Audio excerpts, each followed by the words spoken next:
Do you ever feel like you're fighting an uphill battle against depression that just won't let up, no matter what you try? The key to understanding this struggle might lie in your core beliefs, deeply held convictions that influence how we think, feel, and act, and shape how we interpret our experiences and see the world. Depression is associated with a set of negative core beliefs about ourselves as helpless, unlovable, and worthless, about the world and other people as hostile, unfriendly, and rejecting, and about the future and a sense of hopelessness and pessimism. And this is known as the negative cognitive triad. So how does this negative cognitive triad contribute to depression? Let's start by looking at some examples of typical core beliefs associated with depression, and see if you recognize any of these in yourself. First, negative core beliefs about ourselves that often start, I am. I am worthless. I'm unlovable. I'm a failure. I'm a loser. I'm not good enough. I'm weak. I'm broken. I'm a burden to others. I don't deserve to be happy. I can't do anything right. And negative core beliefs about the world and other people. Life is unfair. Nothing ever goes my way. Everything is so difficult.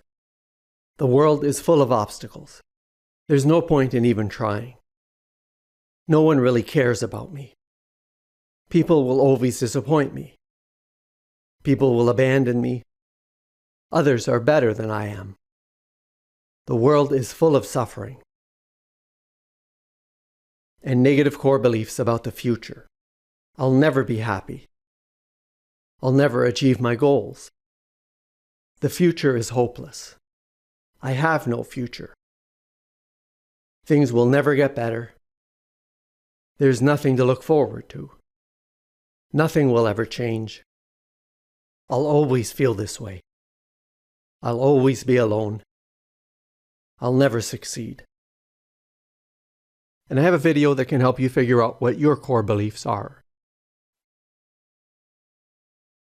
These core beliefs color the way we interpret situations in various aspects of our lives.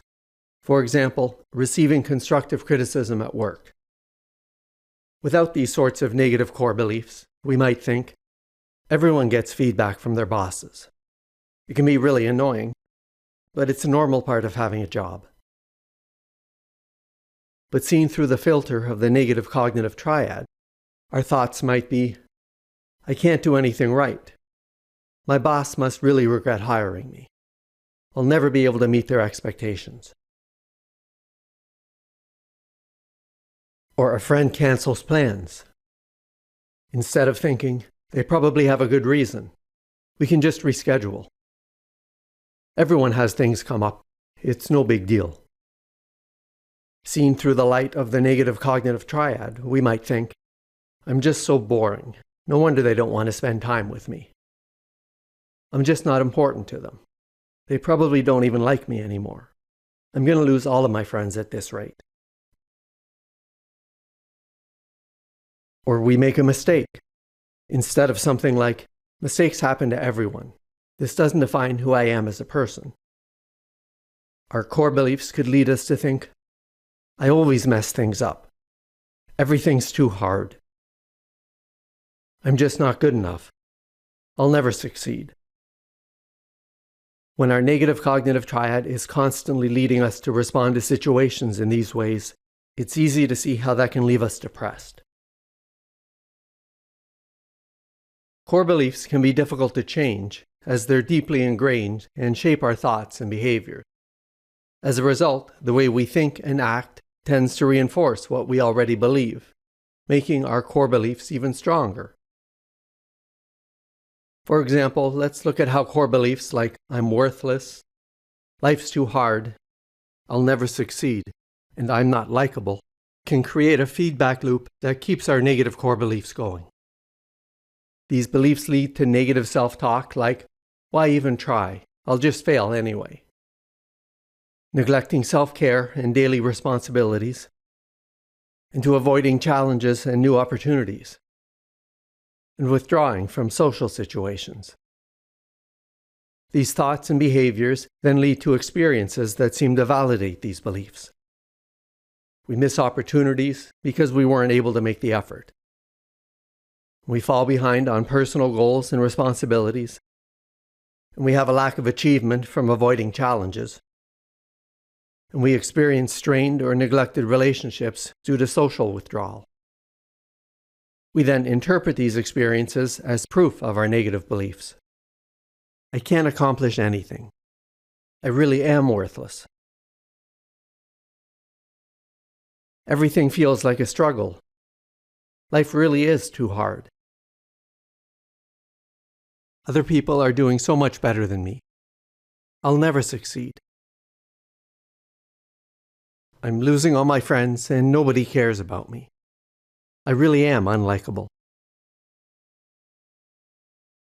In order to break this cycle and begin modifying our core beliefs, we can start by reframing our thoughts to make them less negative.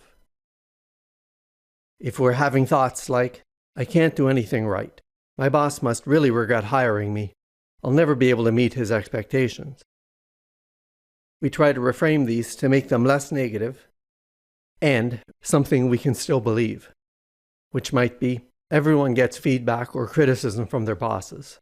My boss is just being a boss. He probably treats everyone like this. And we might reframe, I'm just not important to them. They probably don't even like me anymore. I'm going to lose all of my friends at this rate. To something like, this is so disappointing, I was really looking forward to it. I'm really lonely, and I wish I had a better social life. But everyone has things come up. It doesn't mean she doesn't like me. And I have a number of videos that look at how we can change our negative thoughts in ways that resonate with us. And the more consistently we modify our negative thoughts, the less they reinforce our negative core beliefs, and new, more helpful and nurturing core beliefs can begin to take root. Core beliefs also influence our behavior, as does depression, often in ways that go hand in hand. Holding a core belief like, I'm a failure, can make us overly cautious, unwilling to take risks, or give up easily when faced with challenges. Depression compounds this by making us feel defeated before we even begin. We might avoid new opportunities, dismiss past successes, or dwell on our mistakes. This avoidance and negative focus on failure further reinforces the belief that we are failures, perpetuating the cycle of depression. Changing behaviors associated with negative core beliefs can have a positive impact both on the beliefs themselves and our symptoms of depression. Behavioral activation, engaging in activities that give us a sense of pleasure or enjoyment, a sense of achievement or accomplishment, or involve social interaction, can play a key role in changing the way we see ourselves and the world. Taking a walk in the park, listening to music we enjoy, and so on, can help lift our moods. And even these small moments of enjoyment counteract beliefs like things will never get better, I'll never be happy, nothing will ever change, life is full of suffering. Similarly, tackling activities that give us a sense of achievement, like cooking a nice meal, or completing a simple task, or taking just one step towards a small goal, can help boost our moods and make us feel a little less depressed, while helping contradict beliefs like, I'm a failure, I'm useless, I can't do anything right. Increased social activity also helps reduce depression. Being around people we're close to and comfortable with will often improve our moods and can remind us that we are valued and people do enjoy our company, loosening some of our core beliefs. But if we're introverted and don't have a social network or family we're close to, socializing can seem almost impossible when we're depressed. So we may wish to focus on other areas first.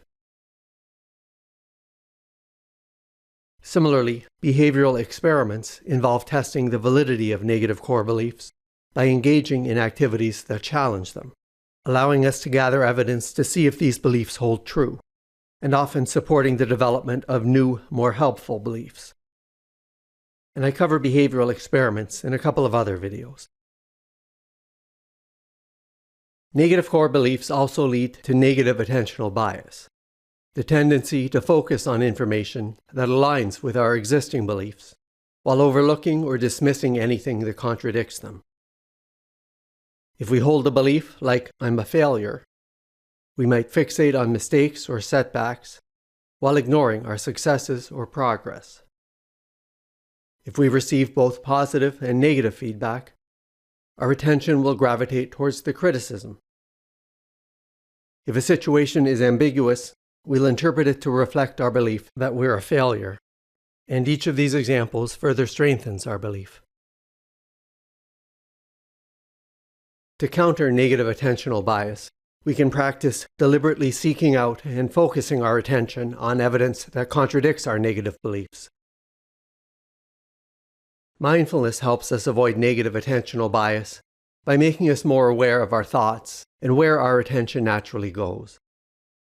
When we're mindful, we can observe our thoughts without getting caught up in them, which helps us notice when our attention gravitates towards negative details that reinforce our core beliefs. Instead of fixating on the negative, mindfulness allows us to shift our focus to the full picture. We might ask ourselves, am I focusing only on the negative? Is there any other way to look at this? Anything else I could be paying attention to? And I have a number of videos that describe how we can practice mindfulness. Gratitude also helps counter negative attentional bias. We can practice gratitude with the 3 good things exercise. At the end of each day, we write down 3 positive things we experienced during the day, no matter how small, and note anything we did to help make them happen. This exercise helps us feel better in the moment and puts us in a mindset that encourages noticing more positive experiences during the day, shifting our attention away from the negative towards moments of pleasure and contentment and things we are grateful for. So negative core beliefs can be a big contributing factor to depression. But by looking for evidence that contradicts these beliefs, our beliefs begin to shift, and we start forming new, healthier core beliefs that make it less likely we become depressed and reduce the severity and duration of any periods of depression we do experience. And please check out my other videos about core beliefs that can help you identify your core beliefs and learn more strategies to modify them, as well as my free self-help course on depression. And please like and subscribe and let me know what you think in the comments.